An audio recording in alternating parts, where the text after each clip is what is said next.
ఈ సృష్టిలో దైవశక్తి ఉన్నది అనేది ఎంత నిజం, దుష్టశక్తి ఉన్నది అనేది కూడా అంతే నిజం. ఓం నమో గరుడాయ నమః.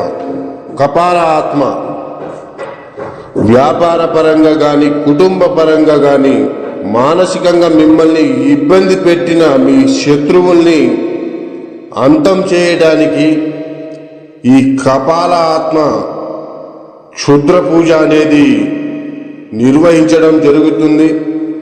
అలాగే ఇబ్బంది పెట్టి మీ శత్రువుని అంతం చేయాలి అనుకుంటే మా యొక్క ఈ నెంబర్కి ఫోన్ చేయండి.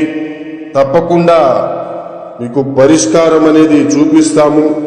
వెంటనే మీ శత్రువుల్ని నరకాన్ని పంపించే మార్గం అనేది మీకు చూపిస్తాము. అలాగే మీ చేతికి మట్టి అంటకుండా మీ మీద ఎలాంటి అనుమానం రాకుండా మీ పేరు బయటికి రాకుండా చేస్తాము.